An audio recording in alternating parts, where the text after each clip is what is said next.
Well, Solomon and his bride, they've made a covenant with each other. They've checked off that first criterion of biblical marriage. But before they consummate their relationship, they talk tenderly to each other.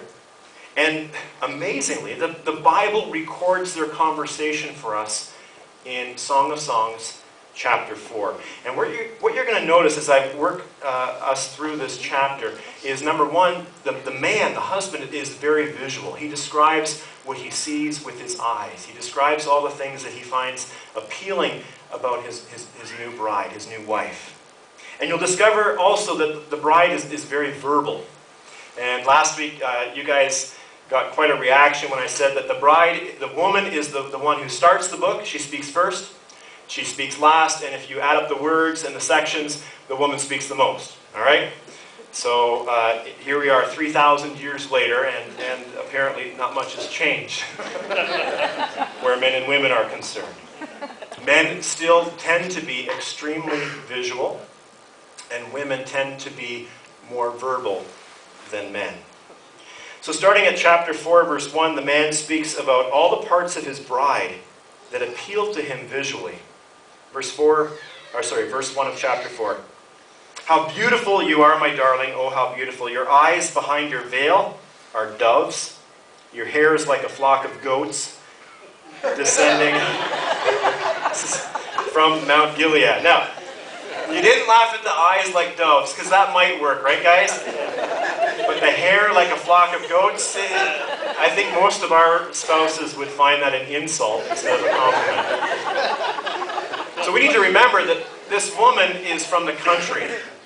And the image that Solomon's trying to convey is this. He's saying, you know, when you're in the country and you see a flock of black goats, shiny black goats, and they're in concert running over the hills, and when you're from a distance and you look at that, it looks like this flowing motion.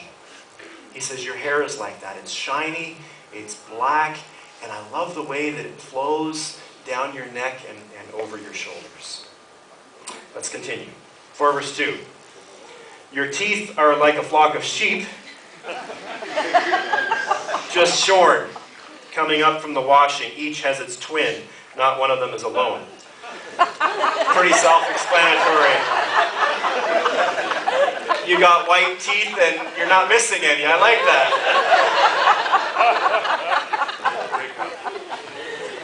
Verse 3.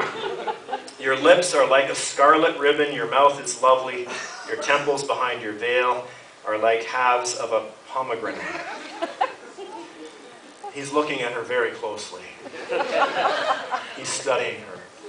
And in the next verse, he's going to remark about something that is unique to his bride. Verse 4. Your neck is like the Tower of David, built with elegance. On it hang 1,000 shields, all of them shields of warriors. What does that mean? It means she has a long neck.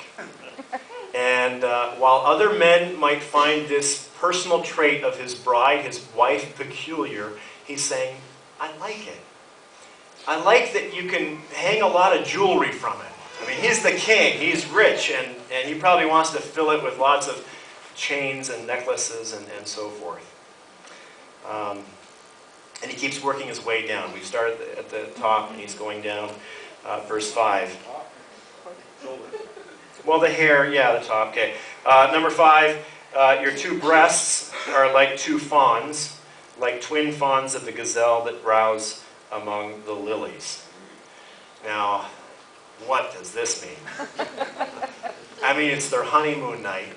She's just undressed before her husband for the very first time, and he says, your breasts are like little furry forest creatures.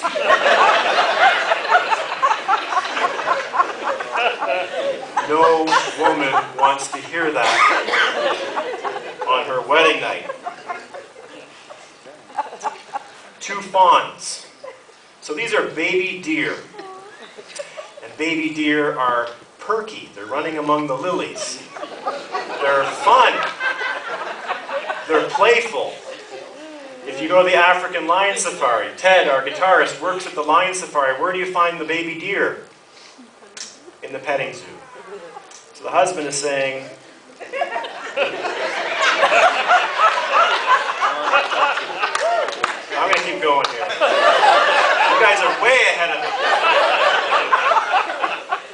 Now, he's not being lewd here.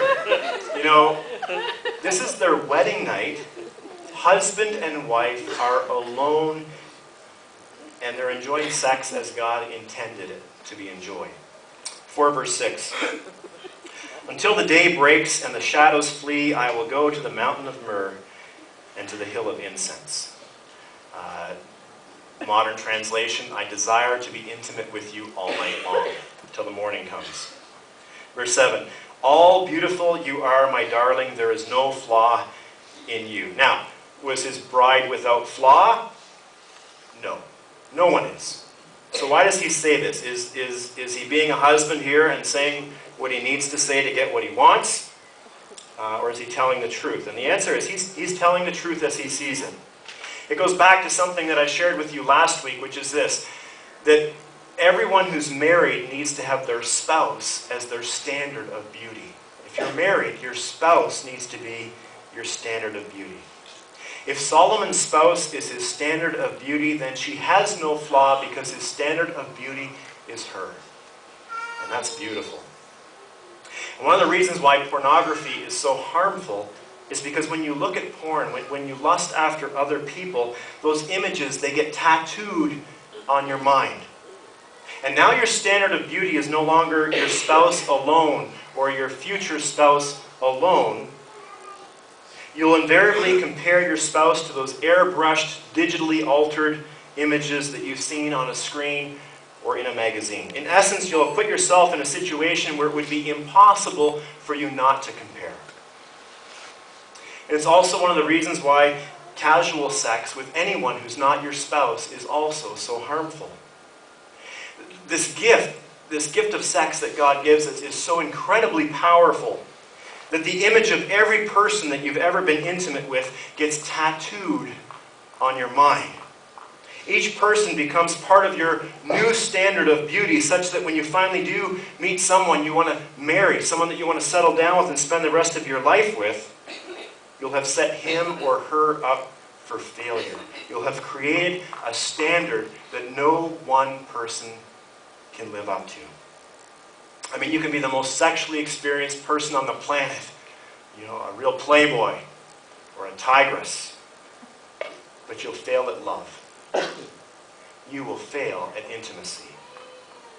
Having your spouse as your standard of beauty will be impossible for you. And this is a sad situation. And my heart goes out to all individuals who lived this casual lifestyle before they settled down and got married. You've made some mistakes in your past. We all have. You've sinned. We all have.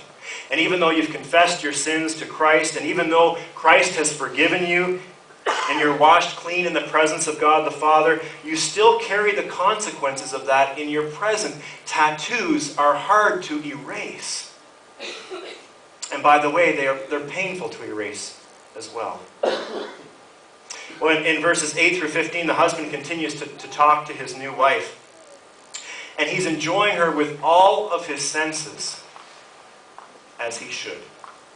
And you guys can read these verses on your own. You're way ahead of me anyway. But essentially he says, honey, you look amazing. You taste amazing. You smell amazing. You feel amazing. Now, up until this point in the Song of Songs, up until this point in the book, this book of the Bible, the refrain has been, don't arouse or awaken love until it's time. Like the song that the band sang during the offering. Don't hurry love. Don't enjoy this gift of sexual intimacy before it's time, before you're married. Well, they are now married. And so